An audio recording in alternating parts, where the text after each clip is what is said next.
beyond that, right? Now, in a simple parapneumonic effusion, now fluid is clear, and there will be polymorphonuclear cells, and then usually on microscopy, there is no bacteria and culture is again sterile. And usually pH is 7.3, and even if it is an exudate, LDH is usually less than 500 and glucose more than 80.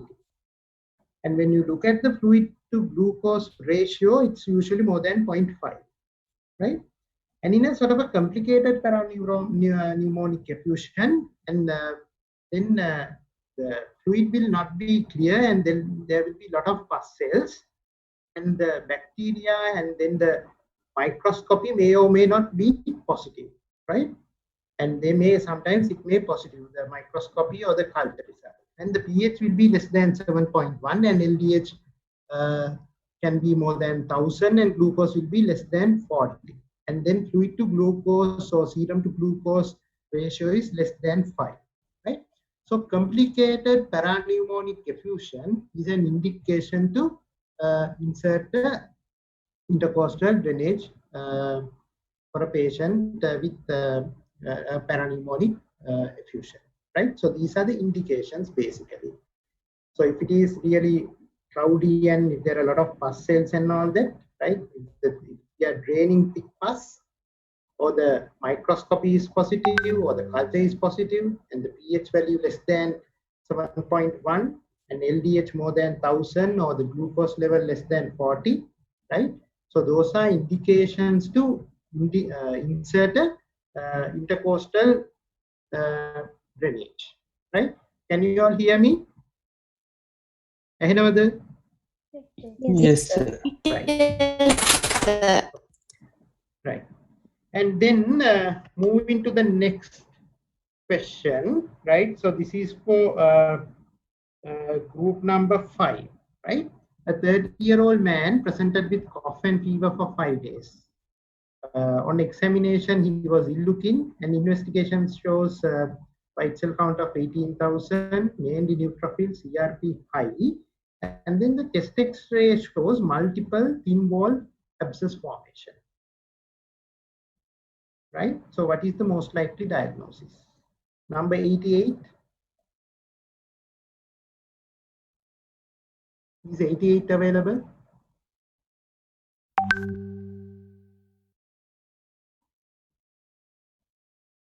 $87. Someone in between 85 to 90. So what is the most likely diagnosis? This patient has got thin wall, multiple lung abscess. So we can't see the screen.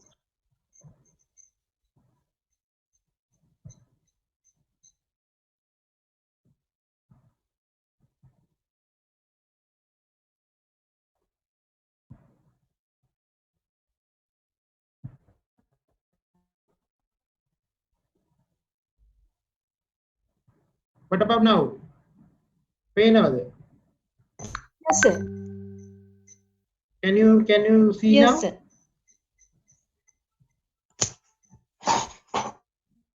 Sir. This is the previous slide, right?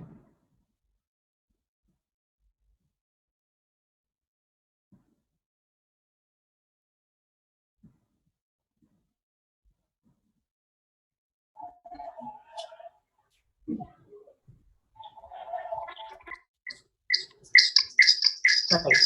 So can you all hear? Can you all see now? Yes, sir. All right. So a 38-year-old man presented with cough and fever for 5 days. On examination, looking, there is neutrophil leukocytosis and multiple thin wall lung abscess formation. So what is the most likely diagnosis?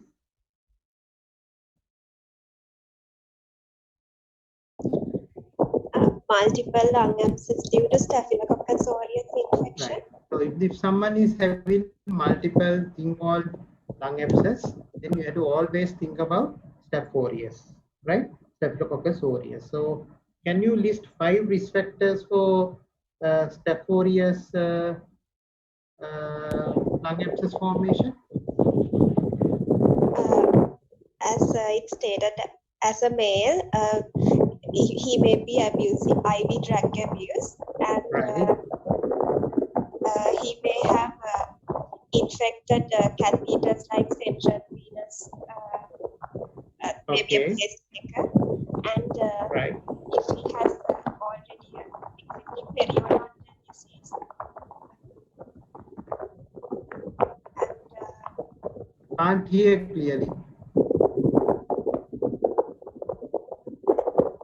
and if he's already immunocompromised, maybe due to HIV or AIDS, because he's IV drug abuser.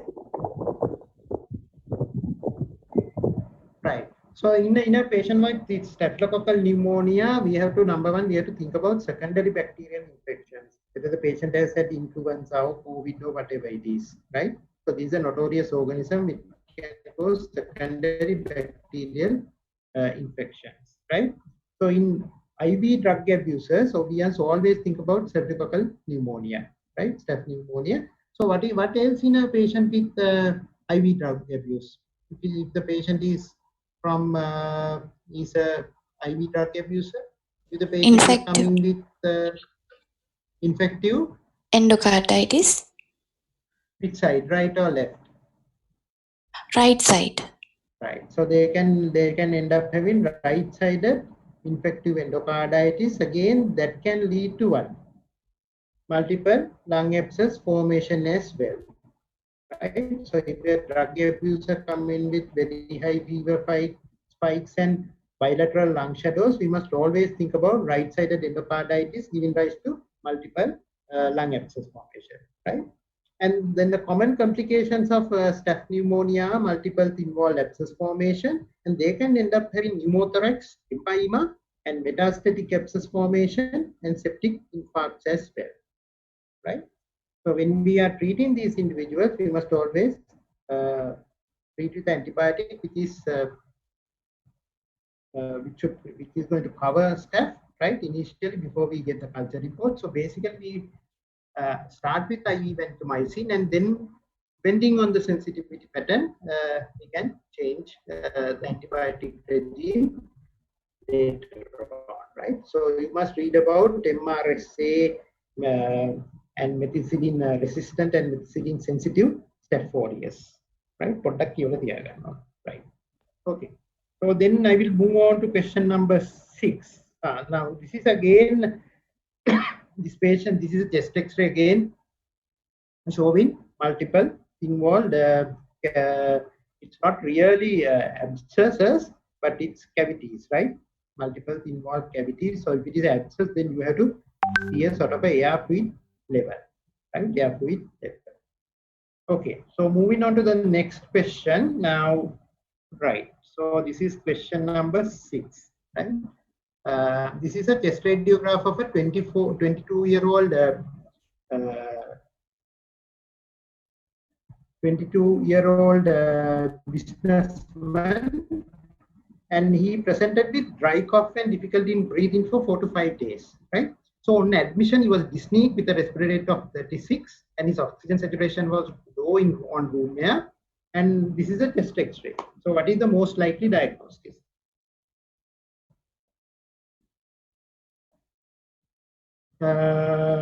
Number 110, you can see the height.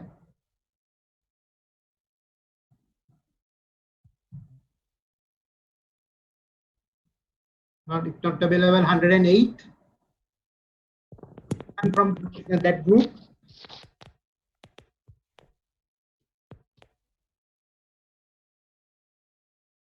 105 to 10.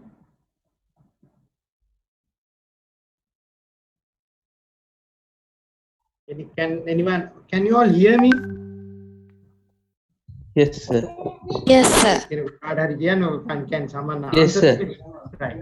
Someone between 105 to 110.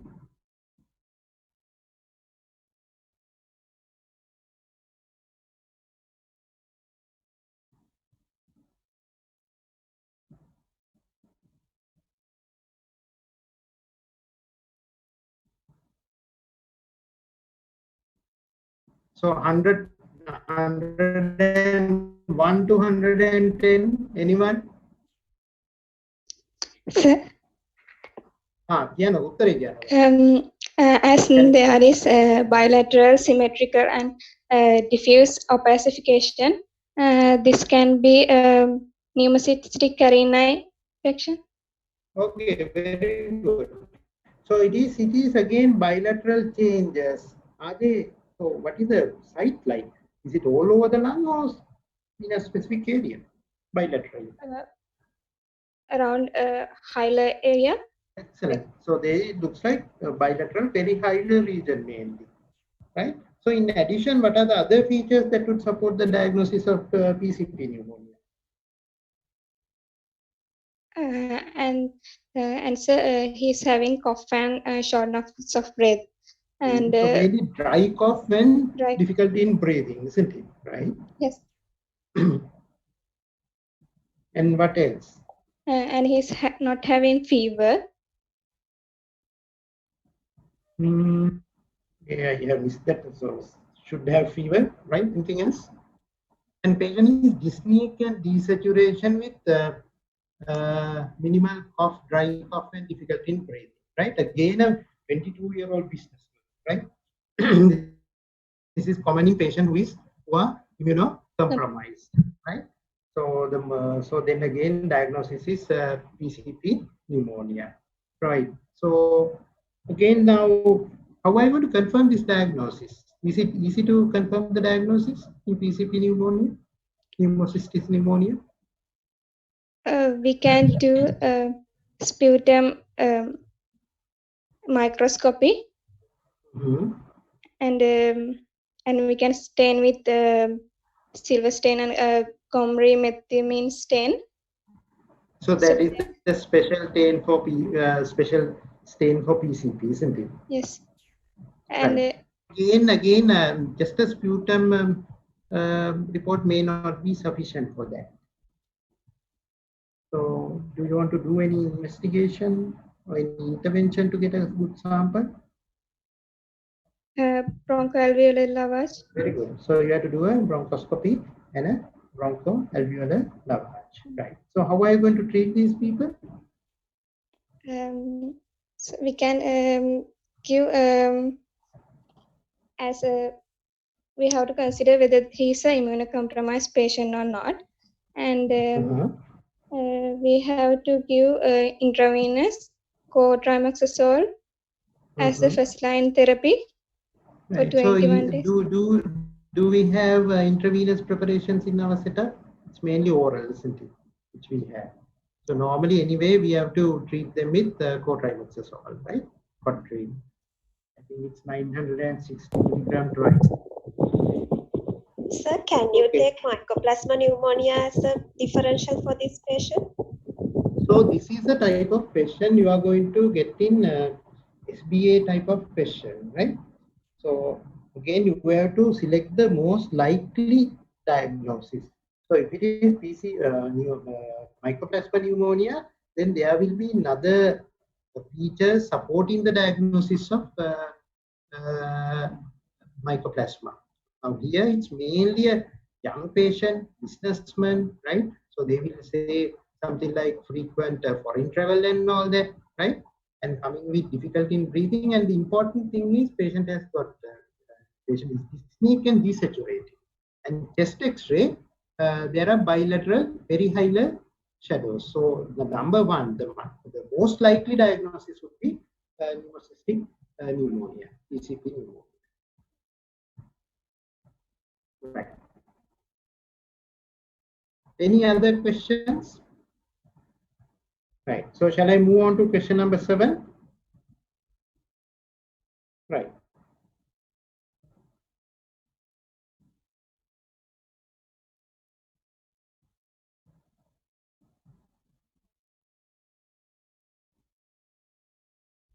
Okay. So the next patient is a 25-year-old army recruit presented with arthralgia, headache, dry cough, and fever for 5 days.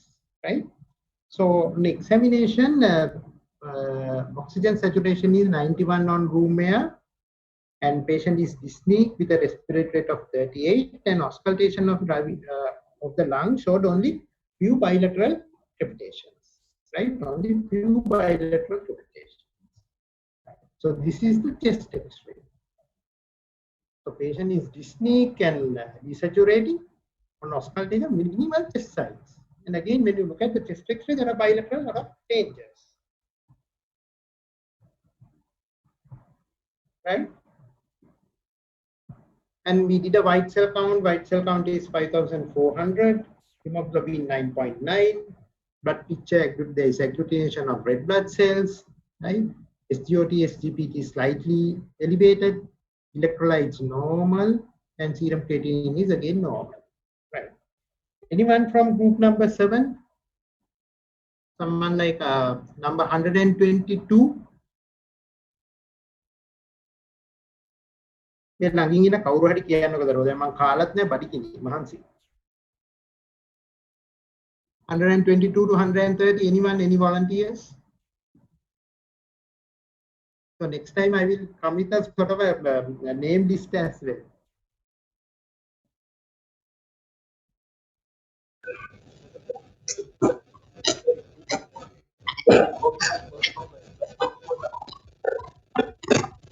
Can't hear me.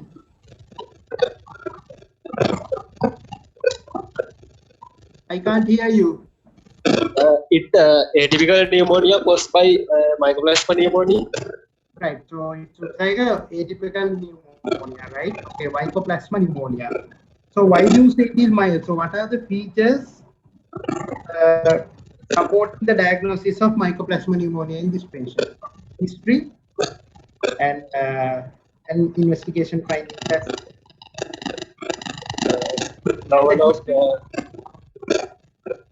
So we'll go back to the history. So what are the in the history? What are the features supporting the diagnosis of mycoplasma? Dry cough and fever.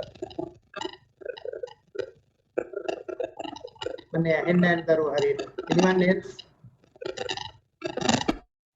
Lot of disturbances. Anyone else? Arthralgia, headache. Dry cough and fever. So now if it is sort of a patient coming with typical kind of pneumonia, so they will have a lot of productive cough and all that, right?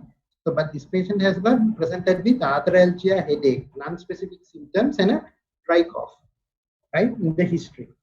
So on the examination, what are the features supporting the diagnosis of mycoplasma?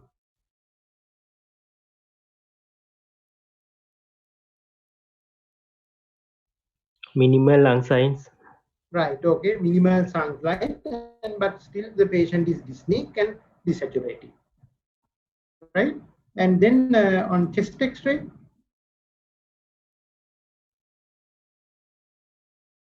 so patient has got minimal lung signs, but there are florid changes in the chest X-ray, isn't it? Bilateral changes. Right. So other investigations. So what are the other features that would support the diagnosis of mycoplasma pneumonia? WBC is normal or low, can be due Right. to mycoplasma, and AST-ALT is slightly elevated, and Okay.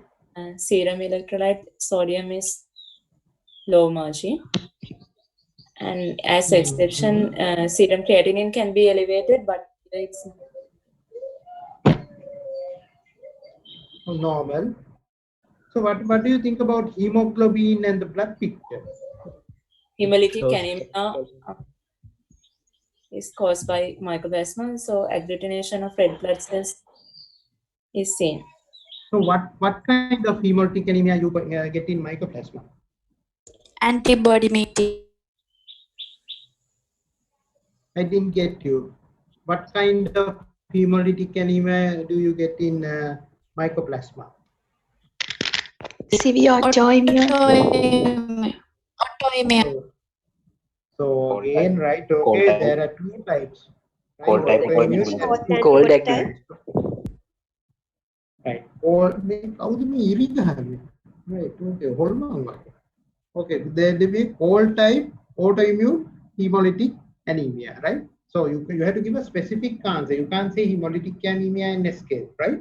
So this is the type of cold type autoimmune hemolytic anemia. So patient hemoglobin is 9.9 and the blood picture shows agglutination of red blood cells. So that is happened in cold type autoimmune hemolytic anemia. Right, so those are the features that are supporting the diagnosis of mycoplasma. So how are you going to confirm the diagnosis?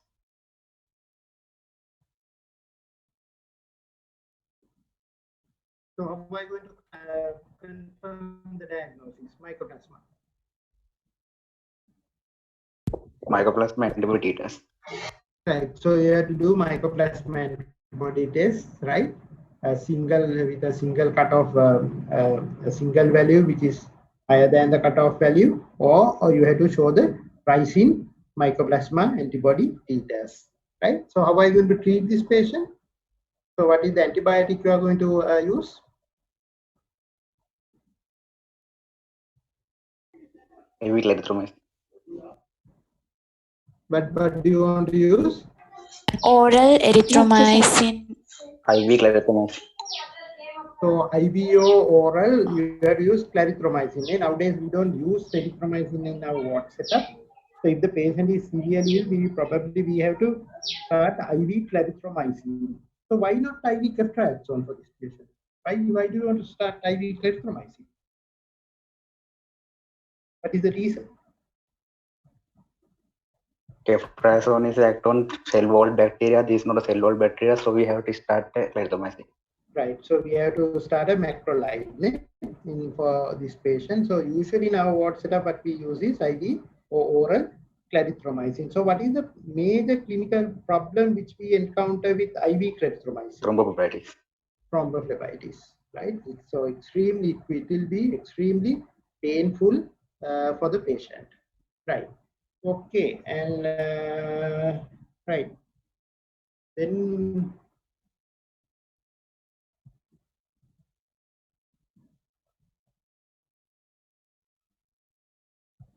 right, MCQ, true and false type MCQ. So clinical features that would support the diagnosis of mycoplasma pneumonia than pneumococcal pneumonia include, right? Productive cough, true or false? False. History of splenectomy, True. True. Both. False. False.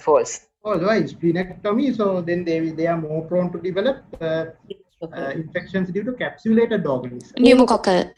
Pneumococcal, Pneu- right? Okay. Pleural effusion, Capsulated. False. usually pleural effusion, lung abscess, right? Are rare, very rare due to mycoplasma pneumonia, right? It's mainly due to pneumococcal and all that. Cold type autoimmune hemolytic anemia, True. true.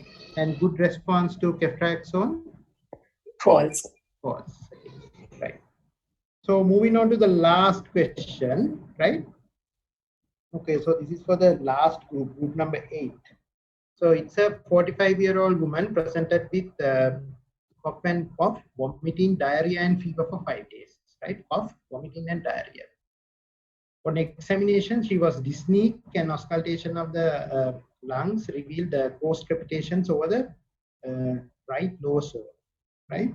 So chest X-ray, there is right basal consolidation, and white cell count 6.8. Serum electrolyte, sodium 118, potassium 4.5, right? Serum creatinine 0.9 and SQ-to-SGPT slightly deranged. So what is the most likely diagnosis?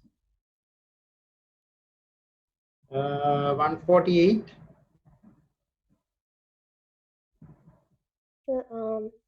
Mycoplasma pneumonia in lower lobe of right lung.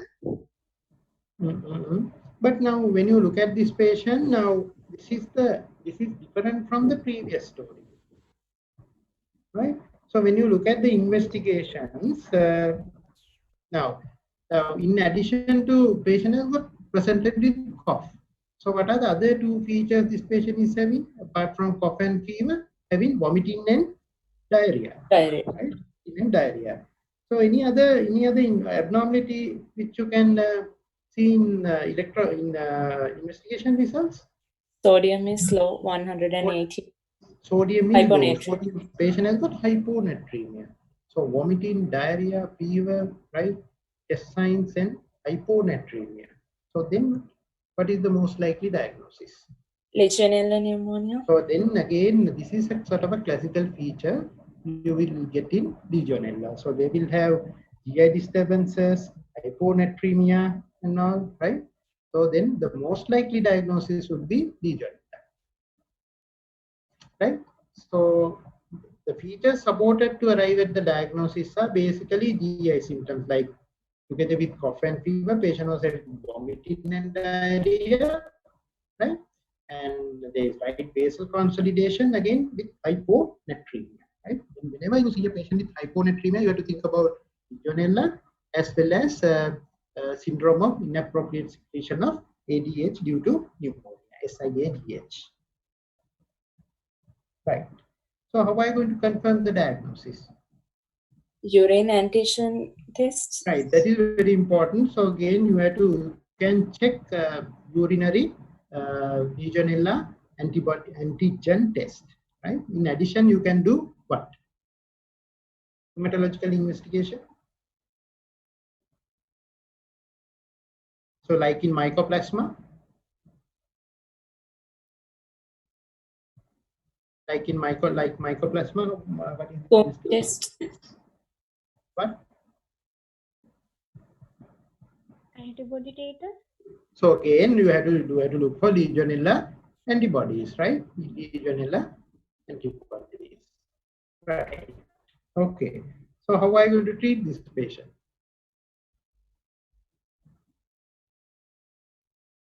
Right. So that you have to find out, right?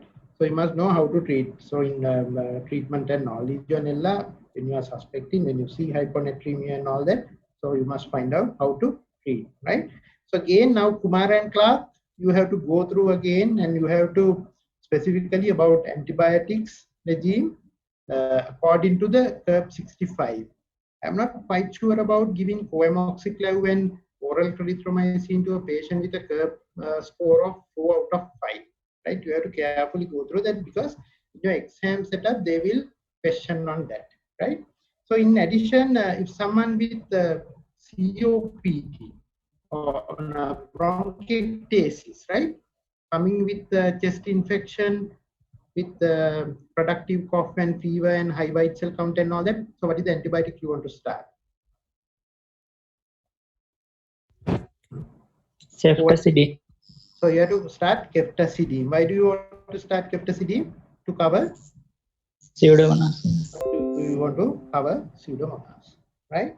So basically, I discussed about, so I initially started with a short history about a patient presenting with features of community-acquired pneumonia, right?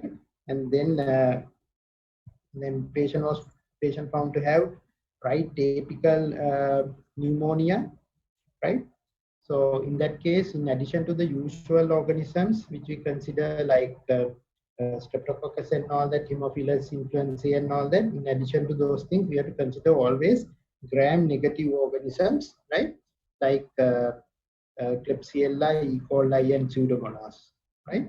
So if it is especially when the upper lobes are affected. In addition, we have to think about a differential diagnosis like Pancoast tumor and all that, or a CF bronchus causing collapse consolidation, right?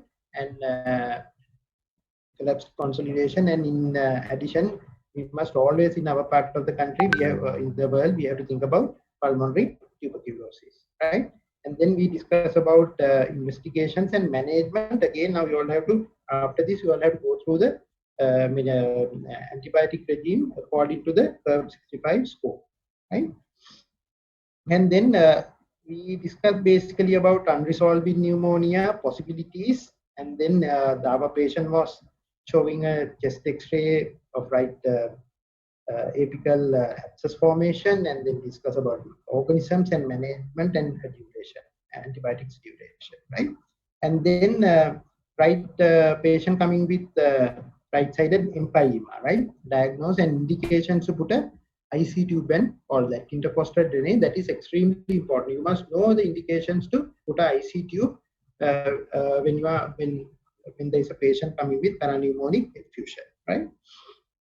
And then a little bit about Staph aureus pneumonia causing thin wall abscess, and then 3 case histories on PCP pneumonia and mycoplasma and Legionella.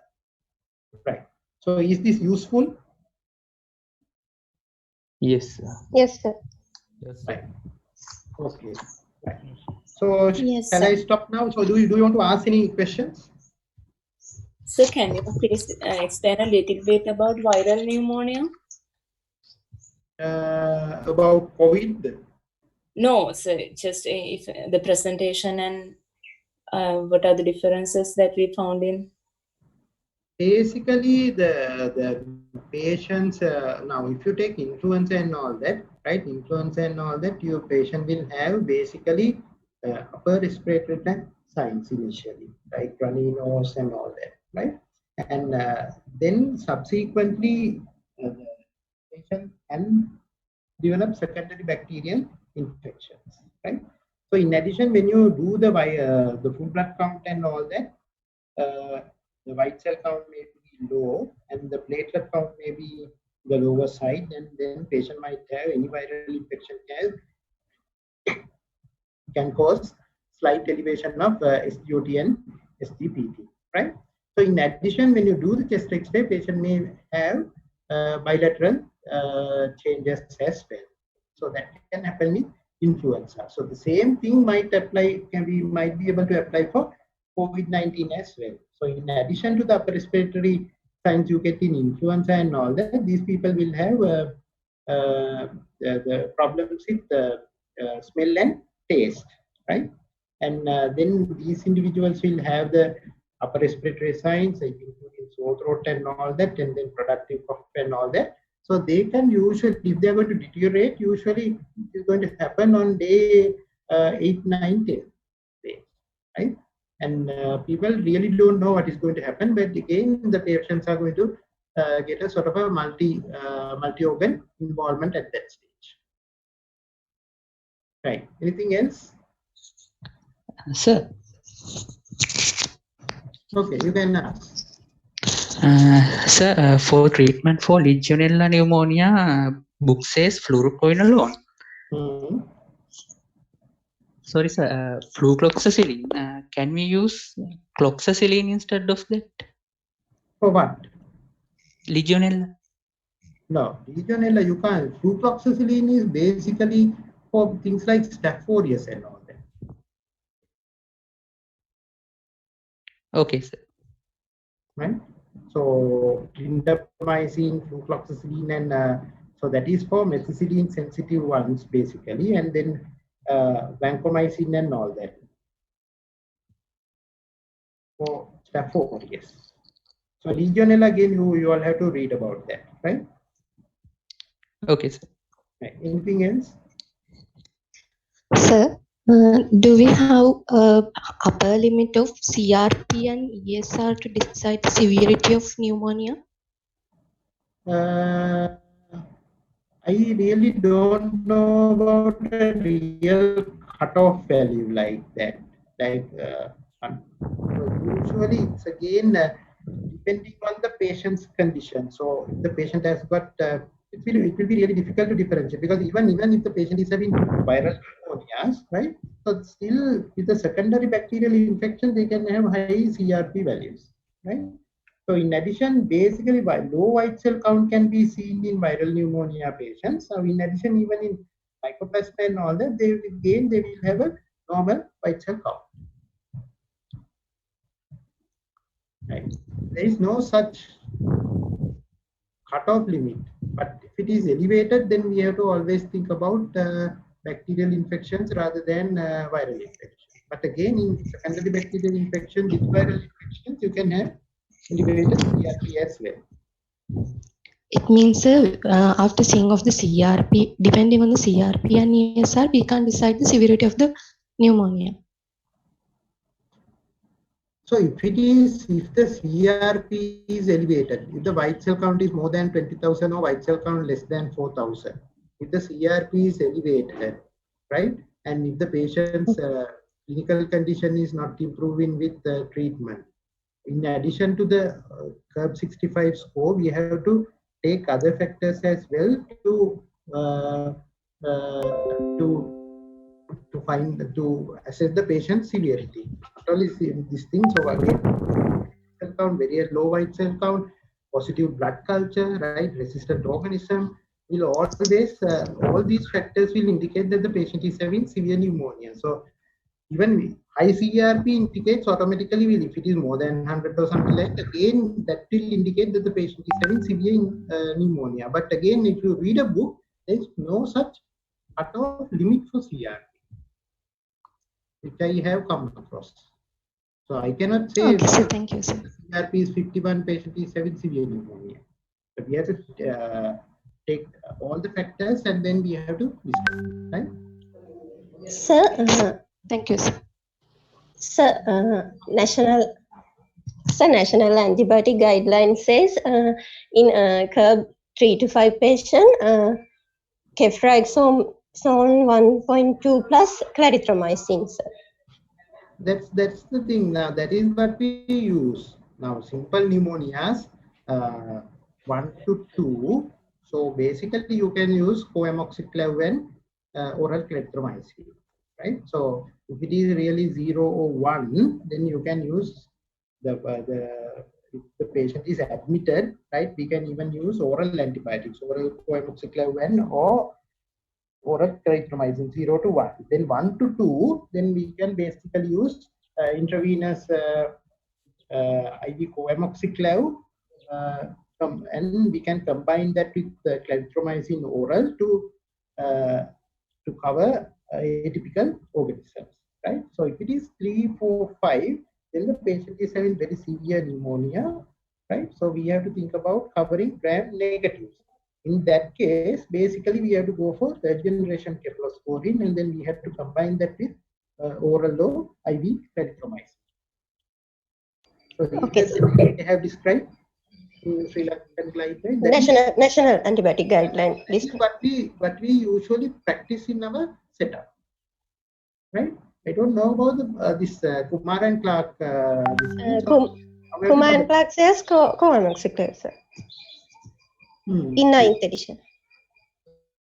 I'm not quite sure. So I think we should practice. We basically in our clinical setup, what we practice is the Sri Lankan guidelines. Right? Okay, sir. Thank you. Anything else? Excuse me, sir. Regarding the first question, the patient is dyspneic and his respiratory rate is 38, so it is more than 22, and also his systolic blood pressure is less than 100, and he's tachycardic. So this patient is in septic shock, and do we have to apply the first hour bundle and fluid correction with 30 ml fluid boluses?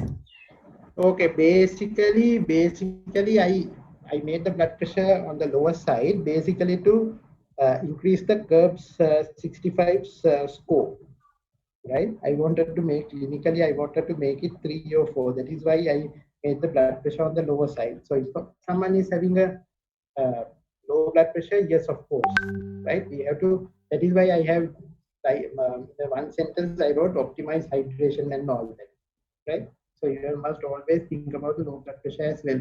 But these type of questions will not be given for you all. Then we have a sort of a limited space, and so definitely this will be. If someone prepares a question like this, that will be rectified in the scrutiny report, right? Okay. So if the blood pressure is low, yes, then we have to think about giving fluid boluses and all that, right? Okay, sir. Thank you. Right. So these are the type of questions you get for your single best type answer questions, right? So think of the history about Legionella, and then PCP, mycoplasma, and 4 years, right? And inserting IC tube and all that. One thing I forgot was about this thing about now then about this empyema and all that. So when you do ultrasound scan and all that, if there is insisted effusions kind of thing, and then usually what we do is we have to do a VAT, that is video assisted thoracoscopy. So that is being done in Velisara, right? Not in the army camp, but in the Velisara Chest Hospital, right? So then they can cut all these septae, and then they can put a IC tube and drain, right? So VAT followed by IC drainage. So if we just put a IC tube to a patient with insisted pleural effusion, then it will be difficult to, it will not drain all the pus and all that. So then the lung will not expand, right? So again, then we have to refer the patient to a cardiothoracic, basically thoracic surgeon, right? And then they will do a VAT and followed by IC tube drainage. Simple, insisted diffusion, then there will be fibrous strands within the pleural space. And there will be pockets of pus, couple of pockets, right? So if you put a IC tube to a single pocket, that will drain only that part. The rest of the pus will not drain. So to do that, we have to do video assisted thoracoscopy. Then we can cut all this things, and then we can drain all the pus, right? Got it? Terunad? Yes, sir. Right. Any questions?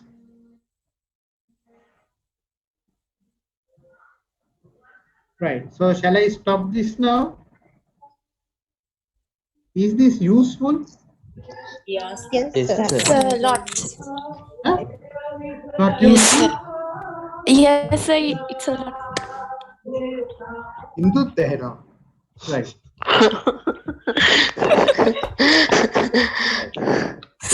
Okay. So I'll stop this now, right? Okay. Thank you very much for listening. Thank you, sir. Thank you, sir. Thank you, sir. Thank you. Thank you, sir.